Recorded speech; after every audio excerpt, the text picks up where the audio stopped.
আধুনিক শাসন ব্যবস্থাতে যেহেতু রাষ্ট্রকে ব্যবহার করতেই হচ্ছে, ইচ্ছা নিরপেক্ষভাবেই একজন ভালো শাসক অথবা একজন খারাপ শাসক তার হাতে রাষ্ট্র এবং শাসন ক্ষমতার দণ্ড চলে আসছে। দ্বিতীয় প্রশ্ন হচ্ছে যে এখন উনি এটাকে কি জনসেবার কাজে লাগাবেন, নাকি জনসেবাবিহীনভাবে ক্ষমতার শুধু ভোগ করার জন্য কাজে লাগাবেন এবং সেই ক্ষেত্রে রাষ্ট্রকে একটা নিপীড়নের যন্ত্র হিসেবে কাজে লাগাবেন। তারপরে যখন ব্যবস্থাপনাটার জটিলতার কারণে ব্যর্থ হয়ে যান, তখন ধীরে ধীরে ধীরে ধীরে ক্ষমতা কুক্ষিগত করার দিকে ধাবিত হতে বাধ্য হয়। কেউ কেউ জানি না তার লক্ষ্যটা কি, শুধুমাত্র একটা প্রবৃত্তির কারণে ক্ষমতার দিকে ধাবিত হতে থাকে। তারপর যখন ক্ষমতাটা পায়, তারপর সে একটা দিক নির্দেশনাবিহীন পরিস্থিতিতে পড়ে যায়। ইতিহাসে এমন অনেক জনপ্রিয় শাসককে আমরা দেখেছি ক্ষমতায় যাওয়ার আগে জনপ্রিয়তার তুঙ্গে উঠেছেন, ক্ষমতায় যাওয়ার খুব স্বল্প সময়ের মধ্যেই গড়াতে গড়াতে আবার সাগরের অতলে অধঃপতিত হয়েছেন। একেবারে সুনির্দিষ্ট লক্ষ্য নিয়ে রাষ্ট্র এবং ক্ষমতাকে ধারণ করা, কেননা ক্ষমতা ছাড়া তো আর এই কাজটা করা যাবে না। সমাজকে দেয়া দান, সেবা করা, এর পরিবর্তন, সংস্কার, সময়ের সঙ্গে তাল মিলিয়ে সভ্যতার স্বামী স্ত্রী যতই কাবিননামায় চুক্তি করুক, সংসারের শান্তি কিন্তু চুক্তিতে নিহিত থাকে না। এটা সম্পূর্ণই একটা অন্য বিষয়। ফলে এক মন নিয়ে চলা এক জিনিস, কিন্তু একাধিক মন যখন সহ অবস্থান করতে হয় এবং তা আবার একটা চুক্তি দ্বারা আবদ্ধ থাকে, তখন সেই চুক্তির মধ্যে একটা সুস্থ সুন্দরের মাত্রাকে বজায় রাখা, এটার জন্য কিন্তু একটা সৃষ্টিশীল একটা মনোজগৎ লাগে।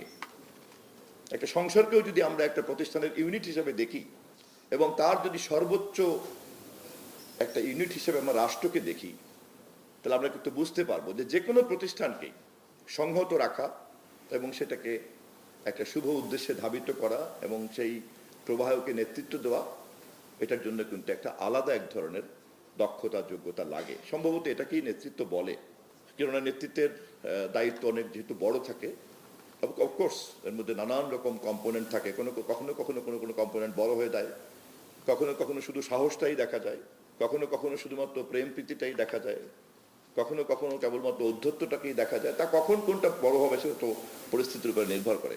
কিন্তু সামগ্রিকভাবেই একটা প্রতিষ্ঠানের অন্তর্গত সমস্ত ধরনের সত্তাকে সুসংহত রাখা এবং তার কল্যাণকে নিশ্চিত করা, এমনকি পরবর্তী প্রজন্মের কল্যাণকে নিশ্চিত করার কাজগুলিকে নিশ্চিত করে তার কাজ।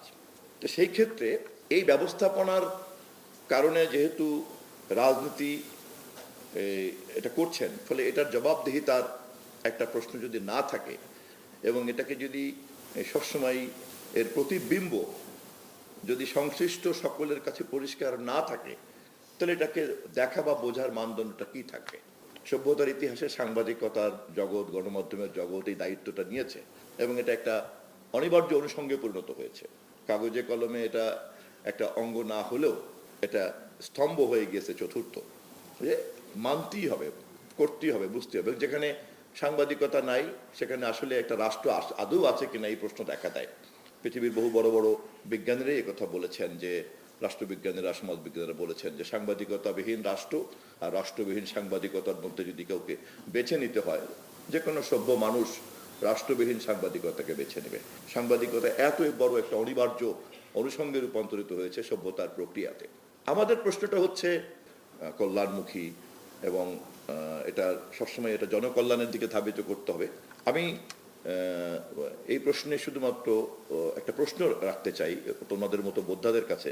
আমি এক্ষেত্রে একটু আপনাদের বিবেচনার জন্য আমি এই বিষয়টা তুলে ধরে রাখতে চাই একজন সাধারণ রাজনৈতিক কর্মী হিসাবে, এবং যেহেতু এই বিষয়ের সঙ্গে সংশ্লিষ্ট রাষ্ট্র, রাজনীতি, সমাজ, সাংবাদিকতা সবটার মধ্যেই যেহেতু আমাদেরকে একটু ঘোরাঘুরি করতে হয়, ডিল করতে হয়, কথা বলতে হয়, সেই কারণে একটা জনকল্যাণের দিকে ধাবিত করার যে দায়িত্ব, যেটা টু সাম এক্সটেন্ট অ্যাক্টিভিজম, অবশ্যই এটা একটা বড় কাজ।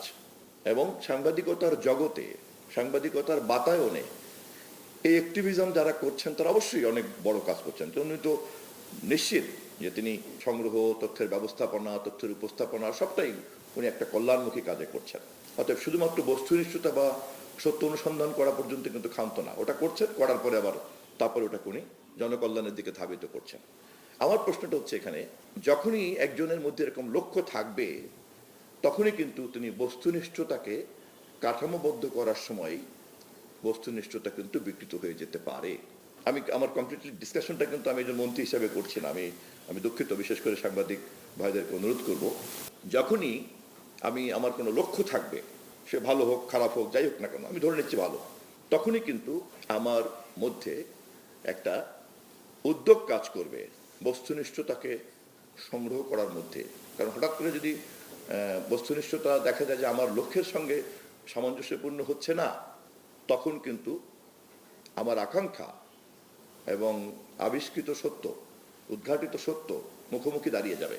এবং এখানেই কিন্তু একটা পরীক্ষার মধ্যে পড়তে হয়। এবং সে কারণে আমরা দেখেছি মহান মুক্তিযুদ্ধের সময়ও কিন্তু বিরুদ্ধেও সাংবাদিকতা ছিল, পক্ষেও কিন্তু সাংবাদিকতা ছিল।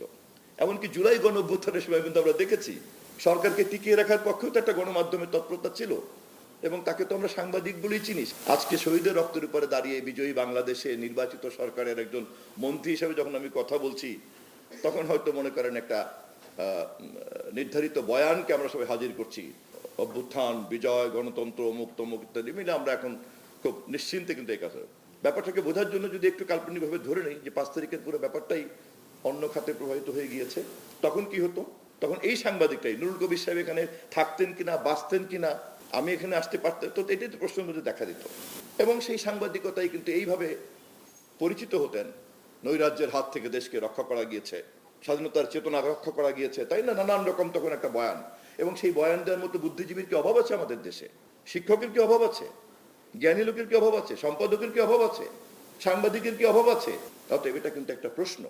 অফকোর্স আমাদের যে কোনো জ্ঞানকে জনগণের কল্যাণের দিকে ধাবিত করতে হবে, বিশেষ করে সাংবাদিকতার মতো বুদ্ধিভিত্তিক পেশাতে তো এটা অবশ্যই করতে হবে।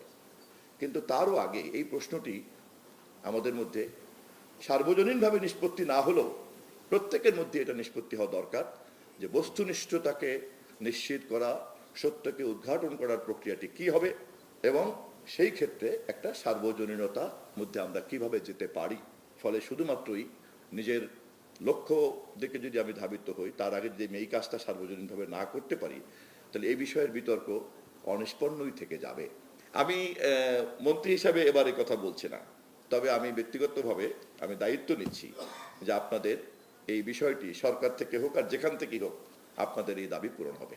সেটি হচ্ছে আমাদের যে এখানে অ্যাক্ট, সেই অ্যাক্টের মধ্যে যখন ইয়ে করতে হয়, হলফনামা দিতে হয়, তখন সরকার বিরুদ্ধে কিছু করবে না বলে একটা কথা আছে। এবং কবির ভাই, আপনার নিশ্চয়ই মনে আছে যখন আমরা সম্পাদক পরিষদ মাননীয় প্রধানমন্ত্রীর সঙ্গেও কথা হয়েছিল, আপনি সেখানেও মাননীয় প্রধানমন্ত্রীকে এই কথা বলেছিলেন, এবং মাননীয় প্রধানমন্ত্রী নীতিগতভাবে তখনই আমাকে সম্মতি দিয়েছেন এবং পরবর্তীতেও আমাকে নির্দেশ দিয়েছেন যে এই ক্ষেত্রে আইনগত পরিবর্তন করে এটাকে রাষ্ট্রবিরোধিতার জায়গাতে আমরা নিয়ে আসবো।